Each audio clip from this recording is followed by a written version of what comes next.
Hi, good morning to all my students. I am Amanpreet Kaur. आज हम BCom final year का issues का subject करेंगे।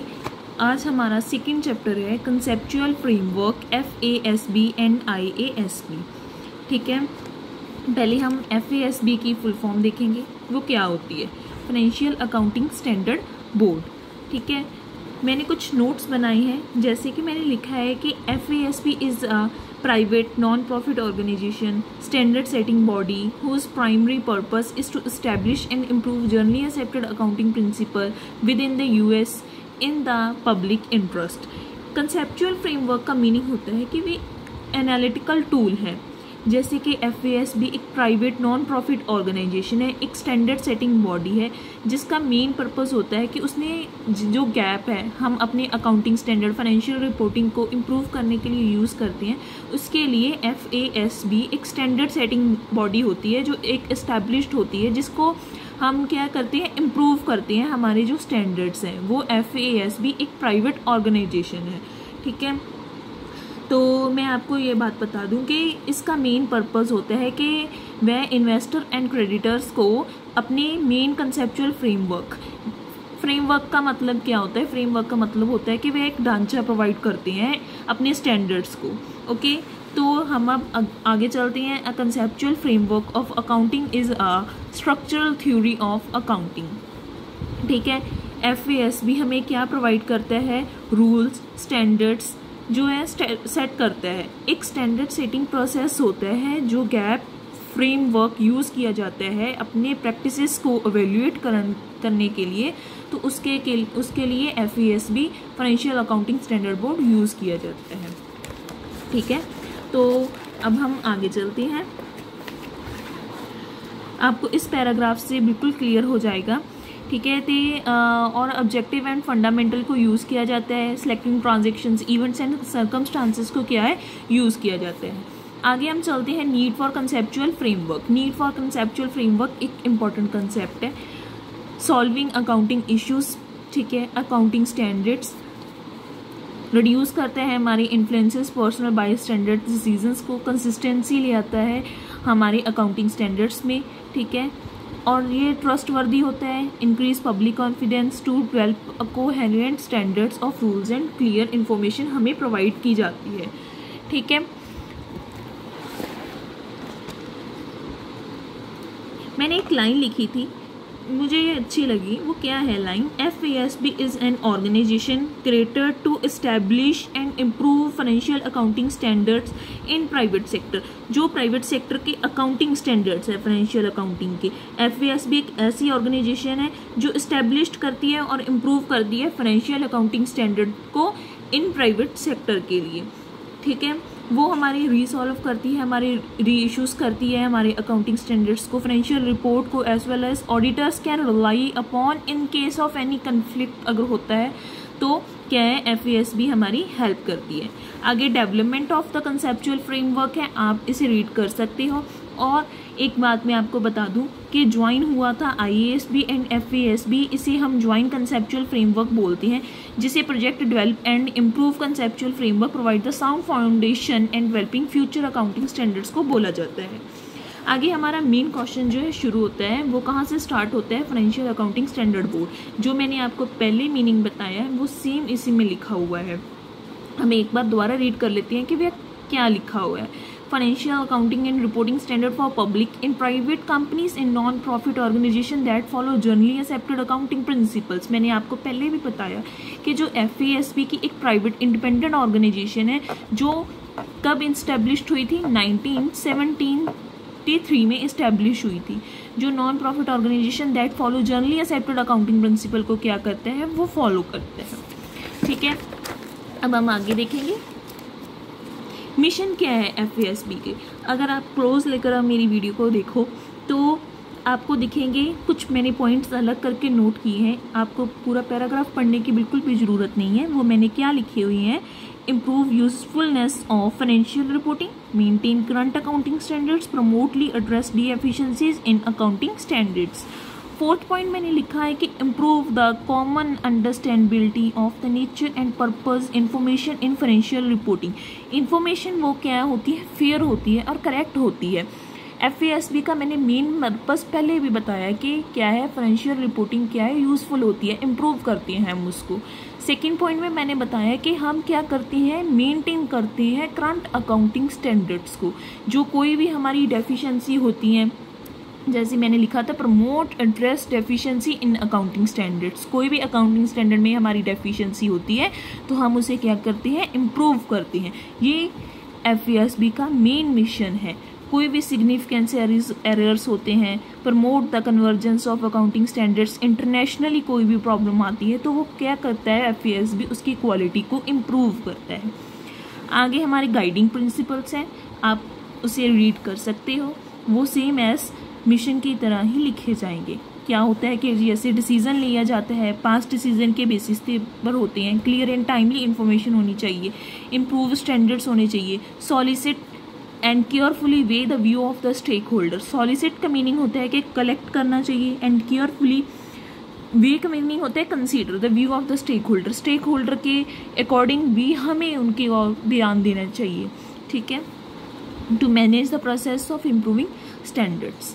ये कुछ ऑब्जेक्टिव्स एंड मिशन है जो आप सेम इक्वल लिख सकते हैं। आगे हमारा प्रोसेस आता है standard setting process. Standard setting process क्या है कि identification of financial reporting issues based on request. जो भी उनके पास रिक्वेस्ट आती है, स्टेक होल्डर की रिक्वेस्ट हो सकती है, वो प्रोसेस में शामिल हो जाती है आइडेंटिफिकेशन के लिए, ठीक है। सेकंड पॉइंट हमारा क्या है, जो उनके ऊपर आइडेंटिफिकेशन की जाती है उसके ऊपर डिसीजन लिया जाता है, प्री एजेंडा सेट किया जाता है। आप ऐसे पॉइंट्स बना सकते हैं कि identification is first point. Second point क्या है कि decision whether to add a project for technical agenda on the basis of pre-agenda research carried by the staff। pre-agenda research जो है स्टाफ की जाती है, टेक्निकल एजेंडा इस हमारा सेकंड पॉइंट होता है। इसके साथ हमें इजीली क्या है, लर्न भी हो जाएगा।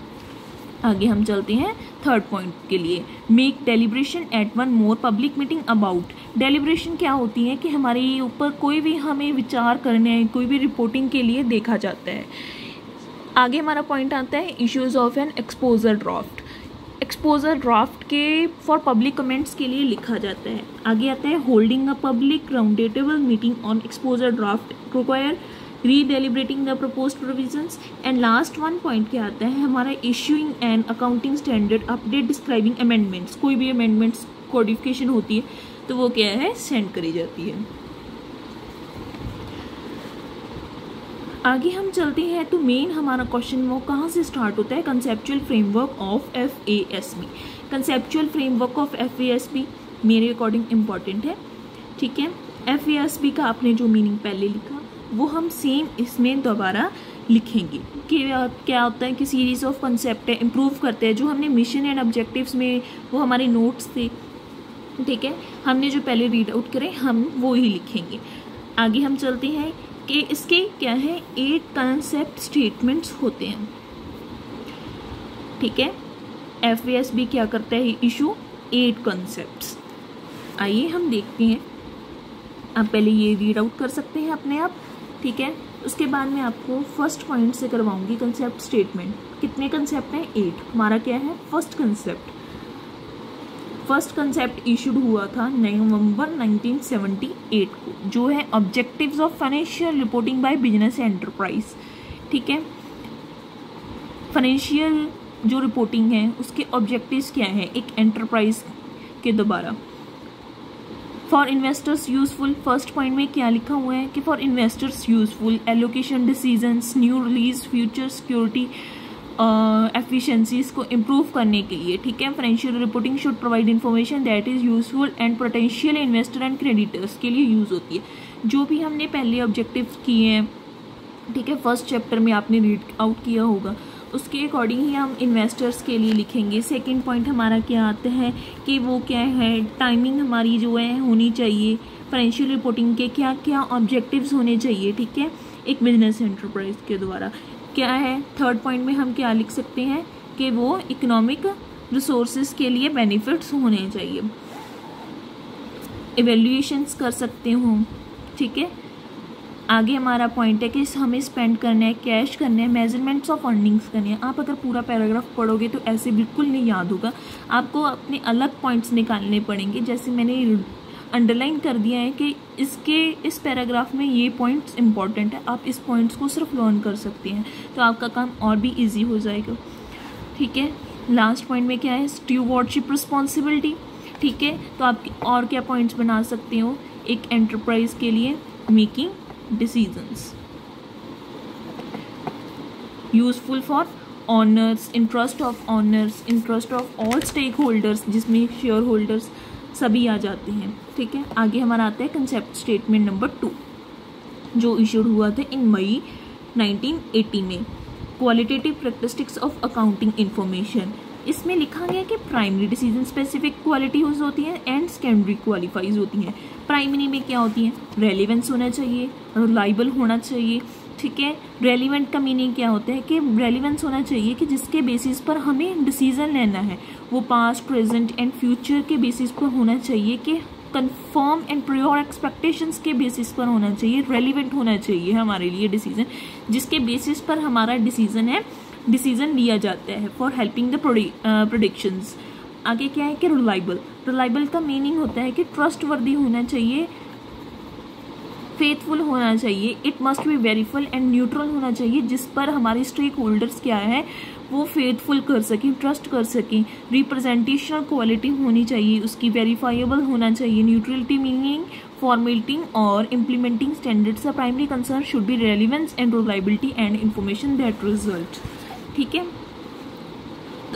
आगे हमारा आता है secondary qualifies. This include comparatively होना चाहिए और क्या होना चाहिए, कंसिस्टेंसी होनी चाहिए। कंपैरेटिवली कि हम अपने डाटा को, हमारी फाइनेंशियल रिपोर्टिंग्स का एक बेंचमार्क होना चाहिए जिसे हम सेकंड में कंफर्म्स कर सकें।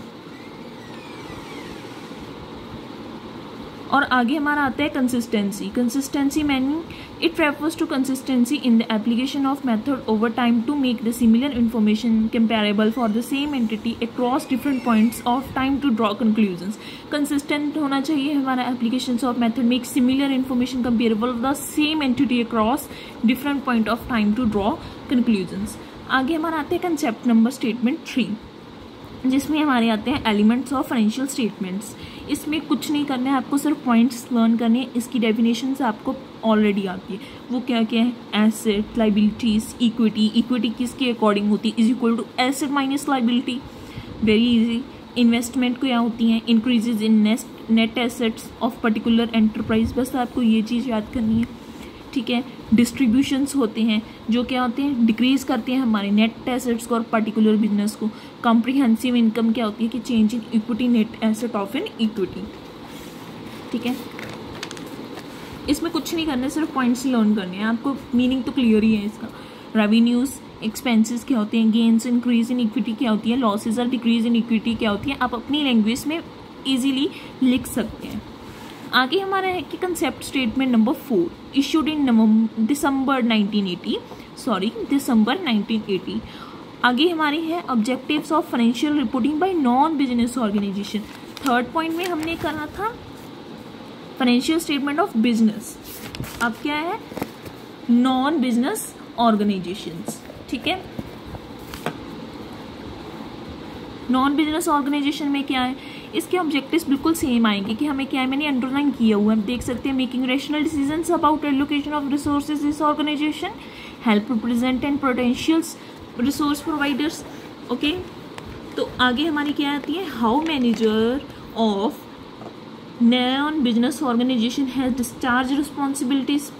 ठीक है, resources of non business organization, आप पॉइंट्स को निकाल सकते हो और सेम एज पॉइंट्स लिख सकते हो। आप सिर्फ एक एक लाइन में इसे क्या कर सकते हो, एक्सप्लेन कर सकते हो। परफॉर्मेंस ऑफ ऑर्गेनाइजेशन, ठीक है, how obtain on spend cash, explanatory and interpretations to help user understanding financial information provided.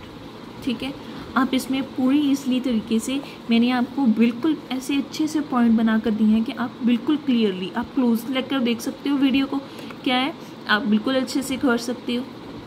ठीक है, आप स्क्रीनशॉट ले सकते हो। आगे हमारा 5th पॉइंट क्या है, concept statement number 5 issued in December 1984, recognition and measurement of financial statement of business enterprise. This statement sets forth recognition criteria and guidance on what information should be incorporated. Recognition and measurement in financial statement of business organization. Recognition मैंने कि elements जो हमने पढ़े हैं उसको क्या है recognise करना है. एलिमेंट्स कौन कौन से पढ़े थे हमने? Asset, liability, revenue, comprehensive incomes, expenses, वही हमने पढ़े थे. उसको क्या करना है? रिकॉग्नाइजेशन करना है और मेजरमेंट करना है. फाइनेंशियल पोजीशन हमें पता चलती है, अर्निंग्स पता चलती है, comprehensive income for the period, cash flows, investment हमें पता चलती है. ठीक है, हमें सभी स्टेटमेंट्स को कंसीडर करना है डिसीजन लेने के लिए. Statement of financial position, at least cash flow statement हमारे पास होनी चाहिए. स्टेटमेंट ऑफ अर्निंग्स क्या होना चाहिए? स्टेटमेंट ऑफ कैश फ्लो जो डील करता है करंट कैश रिसीप्ट्स के लिए. Statement of investment distribute and honours के लिए होना चाहिए. ठीक है, अब हमारा 5th पॉइंट बिल्कुल क्लियर हो गया. अब हम अपनी नेक्स्ट वीडियो में 6th पॉइंट से स्टार्ट आउट करेंगे. ठीक है गाइस, अगर आपको वीडियो अच्छी लगे तो आप प्लीज़ उसे लाइक करना. Thank you.